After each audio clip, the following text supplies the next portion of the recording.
dispenseiros dos mistérios de Deus. Vou ler mais uma vez, verso 1. Que os homens nos considerem, pois, como ministros de Cristo e dispenseiros dos mistérios de Deus. Quem me escuta, diga amém. Amém. Olha para cá rapidinho, vou ser muito breve.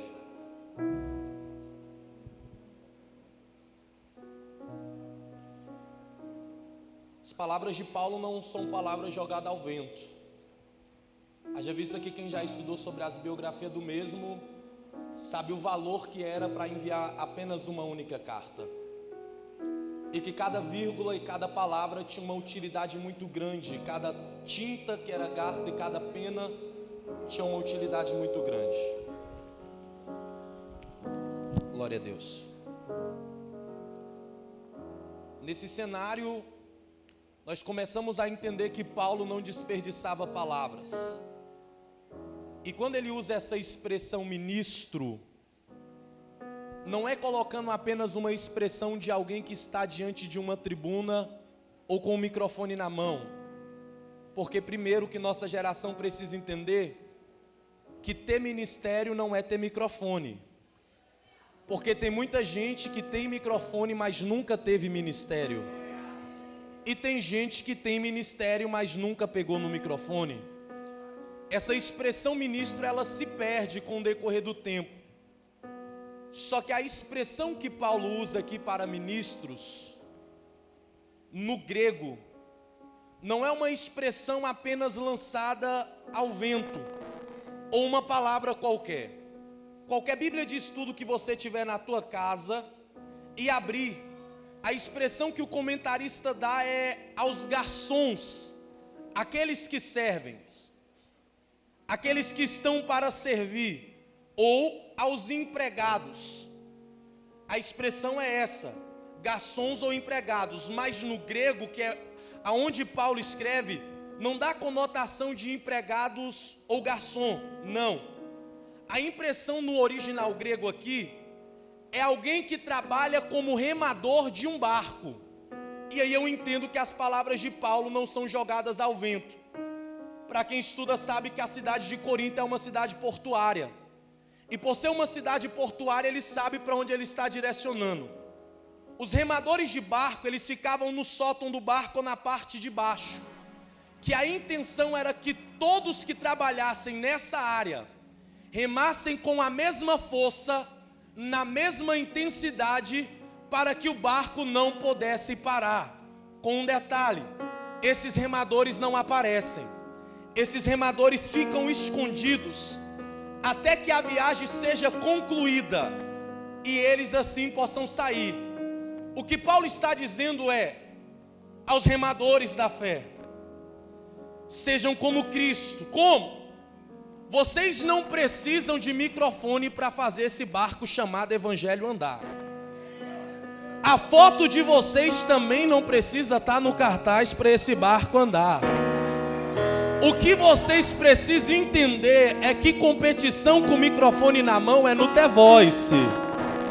Isso aqui não é competição, isso aqui é barco.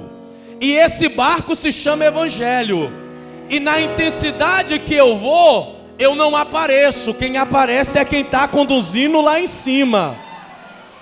Por que eu estou usando essa expressão para dar ênfase a algo que eu vou falar aqui? Os textos veterotestamentários que compõem o Antigo Testamento se baseiam com uma característica de Israel. Qual? A inconstância. Israel não consegue manter um relacionamento duradouro para com Deus.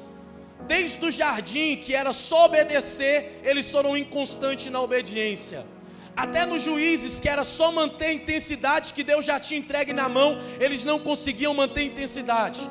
O livro dos Juízes é um ciclo repetitivo, onde por mais de 400 anos Israel cai no mesmo erro. Aí Deus levanta juízes para libertar o povo: Eude, Otiniel, Jair, Sangá, Tolá, Débora, Baraque, Gideão, Jefité, Sansão, Eli, Samuel, cada um com um propósito: trazer o povo de volta. Mas o povo ainda é inconstante. Deus dá reis para o povo e o povo ainda é inconstante. Deus levanta profeta para alertar o povo e o povo ainda continua inconstante. As palavras de Isaías no capítulo 1, no verso 11, é semelhante às palavras de Amós no verso 5, no capítulo 5, no verso 21. Deus olhando para Israel e dizendo: eu estou com nojo do culto de vocês. As assembleias solenes eu já não me faço presente. Podem até a nossa geração canta avivamento, a nossa geração pede avivamento, a nossa geração grita por avivamento. E a pergunta é: ou a nossa geração não sabe o que pede, ou nossa geração é muito crente para pedir isso com tanta certeza. Por quê? Porque a palavra avivamento quer dizer trazer de volta a vida. Só pode voltar à vida aquilo que estava morto. Quando nossa nação olha para Deus e diz: aviva-nos, nós estamos dizendo: o Brasil precisa de vida. Mas aí é contraditório, porque os dados da OMS vai mostrar que a nossa nação tem 85% da sua população cristã. Pode ser no título, mas não é na prática. Se nossa nação fosse 85% cristão, 70% da igreja não teria. A pergunta é: aonde é que o evangelho brasileiro está errando? Deus está olhando para Israel e está dizendo: vocês têm estrutura, eu dei um tabernáculo para vocês cultuar. Deus dividiu em átrio, lugar santo e lugar santíssimo. No átrio colocou o altar do holocausto feito de bronze, colocou a pia para o sacerdote se lavar. No lugar santo a mesa da preposição, uma mesa com 12 pães, 2 fileiras de 6. Colocou os 7 candelabros que simbolizam os 7 Espíritos de Deus. O altar do incensário. Por trás de um véu no lugar santo dos santos, Deus coloca a arca da aliança, construída por Bezalel e Oliabe. Mesmo com o tabernáculo, o povo continua inconstante. Deus dá um templo para o povo. Deus está dizendo: o problema não é estrutura, porque estrutura vocês têm muito. O problema não é som bom ou som ruim, porque isso vocês têm muito. Qual é o problema? O problema é que Israel não conseguia manter um relacionamento duradouro. Um dia era Deus, outro dia era Baal. Um dia era espírito, outro dia era carne. Um dia era louvor, outro dia era funk. Dava glória a Deus no culto, palavrão em casa. Chegava na igreja, rodava no mistério, mas quando estava com os amigos não conseguia manter a mesma intensidade. Deus está dizendo: eu estou cansado, eu estou com nojo desse culto. E aí a pergunta é: que avivamento é esse que a nossa geração está querendo? Escuta, por mais que Deus habite no meio dos louvores, avivamento não se faz com música. Avivamento se faz com joelho no chão e boca no pó.